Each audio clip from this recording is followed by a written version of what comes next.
மாண்புமிகு உறுப்பினர் திருமதி பிரேமலதா விஜயகாந்த் அவர்கள். பேரவைத் தலைவர் அவர்களே, நேற்று தமிழ் மீதான தீர்மானம், இன்றைக்கு 2 முக்கியமான தீர்மானம் இந்த அவையில் நிறைவேற்றப்பட்டிருக்கிறது.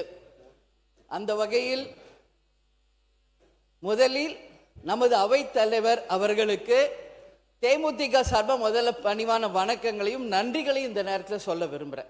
ஏன்னா முக்கியமாக 2 விஷயம். நேரடியாக தொலைக்காட்சிகளில் நேரலையில் சட்டசபை நிகழ்வுகளை காண்பிக்க வேண்டும் என்பதை இந்த அவையில் எதிர்க்கட்சி தலைவராக புரட்சி கலைஞர் கேப்டன் அவர்கள் வலியுறுத்தி அதற்காக எவ்வளவோ வாதாடினார். அப்பொழுதெல்லாம் நிறைவேறாத அந்த நேரலையை இன்றைக்கு நேரலையாக ஒளிபரப்பி கொண்டிருக்கும் இந்த அவைக்கும் முதல்வருக்கும் பேரவைத் தலைவருக்கும் எங்களது நன்றிகளை தெரிவித்துக் கொள்கிறோம். அதற்கு அடுத்தது கேமராமேன்களுடைய ஒரு சின்ன ரிலாக்ஸ் பண்ணி அவங்கள மனித நேயத்தோடு நீங்க அதை பரிசீலிக்கணும் என்று சொன்ன உடனே மறுநாளே அதை மனித நேயத்தோடு ஏற்றுக்கொண்ட நமது அவைத் தலைவர் அவர்களுக்கு இந்த நேரத்தில் என் நன்றிகளை தெரிவித்துக் கொள்கிறேன். தமிழ் மீது நேற்று நாம் நிறைவேற்றிய தீர்மானத்தை தேசிய முற்போக்கு திராவிட கழகம் முழுமையாக வரவேற்கிறது என்பதை இன்றைக்கு தான் அது பதிய வைக்க முடியும். என்ன, நேற்று வாய்ப்பு எனக்கு கிடைக்கல. எல்லாருக்கும் பேசும் வாய்ப்பு இந்த அவையில் கிடைக்க வேண்டும் என்றதற்காக எல்லா தீர்மானத்தின் மீது இன்று நான் பேசுறேன். தமிழ் என்று சொன்னால் நம் தாய்மொழி, தமிழ், நம் நாடு தமிழ்நாடு, அதில் யாருக்கும் எந்த மாற்று கருத்துமே கிடையாது. அந்த வகையில் தமிழ் மொழியை நம் தமிழ்நாட்டில் இருக்கும் அனைவரும் தன் தாயாக தான் நினைக்கிறாங்க.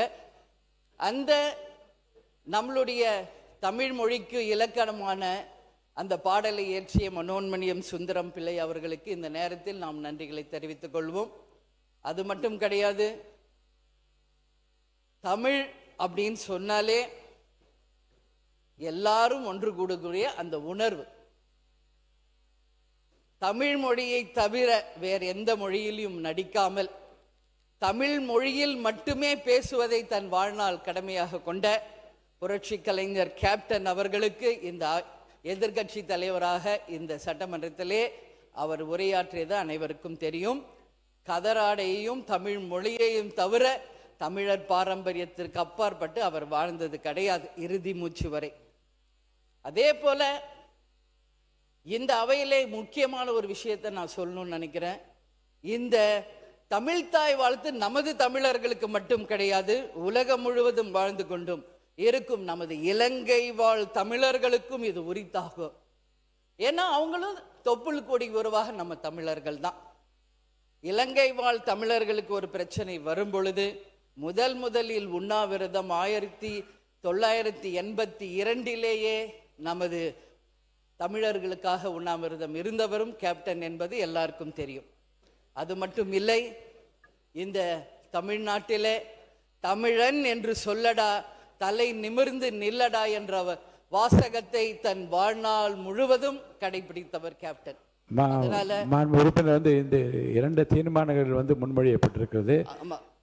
நீங்க அதுல சீக்கிரமா அது 2 மேல் நீங்க பேசி முடிக்கணும். 5 மினிட்ஸ் தான் நான் கேட்டிருக்கேன்னா முடிச்சிருவேன். சாரி, அண்ணாவே வருது எனக்கு பேரவைத் தலைவர் அவர்களே. அதனால தமிழ் மொழியை நாம் தாய்மொழியாக ஏற்றுக்கொண்டோம். அந்த வாழ்த்துப்பாடு நம்ம நிச்சயம் அதை ஏற்றுக்கொள்கிறோம். அதுல மாற்று கருத்து யாருக்கும் இல்லை. இன்றைக்கு 2 தீர்மானம் நாம் நிறைவேற்றி இருக்கிறோம். மிக முக்கியமாக நீட் அப்படின்றது தீர்மானம். எல்லாரும் அனிதா பற்றி பேசினாங்க. சகோதரி அனிதா மரணத்தின் போது அந்த இறுதி சடங்கில் அவர்களை தகனம் செய்யும் மேடையில் நின்று நமது தங்கை அனிதாவுக்கு அஞ்சலி செலுத்தியவர் கேப்டன் என்பதை யாரும் மறக்க முடியாது. எனவே இதுலெல்லாம் யாருக்கும் இங்க எந்த மாற்று கருத்தும் கிடையாது. தமிழ்தாய் வாழ்த்து தான் கண்டிப்பா எல்லாரும் வேணும். நீட் எக்ஸாம் வேண்டாம் அப்படிங்கிறது ஒட்டுமொத்த மக்களின் கருத்து என்றால் அதை நிச்சயமாக நாமும் ஏற்றுக்கொள்வோம். எந்த ஒரு ஸ்கீம் இங்க வந்தாலும் மக்களுக்காக தான் அது வருது. எனவே அது மக்கள் விரும்பும் அந்த திட்டங்களை நிச்சயமாக இந்த அவையிலே தேசிய முற்போக்கு திராவிட கழகம் ஏற்றுக்கொள்ளும். அதை தீர்மானத்தை நாங்கள் வரவேற்கிறோம். அதுக்கப்புறம் FCRA பத்தி நம்ம பேசியிருக்கோம். அது இன்றைக்கு ஃபாரின்ல இருந்து புறவழி வாசலில் இந்தியாவுக்குள் வரும் அந்த நிதியை சரியான முறையில் இந்த அரசு நீங்க பார்த்துக்கொள்ளணும். ஏன்னா அந்த நிதியை நீதியின் மூலமாகவும் லஞ்சம் ஊழலுக்கு அப்பாற்பட்டு தவறான பாதையில் அந்த பணம் இங்கு வருவதை நிச்சயமாக இந்த அரசு தடுக்கும் என்பதை நான் உறுதியா நம்புறேன். லஞ்சம் ஊழலுக்கு அப்பாற்பட்டு ஒரு நேர்மையான ஆட்சியை கொண்டு வர வேண்டும் என்று சொன்னதும் முதலில் நமது கேப்டன் அவர்கள் என்பது எல்லாருக்கும் தெரியும். இந்த அரசும் அந்த லஞ்சம் ஊழலை எதிர்த்து கொண்டிருக்கிறது.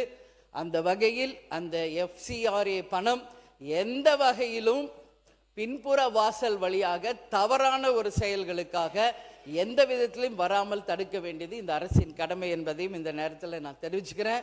அதே போல மிக முக்கியமாக இன்னைக்கு 2 விஷயம்.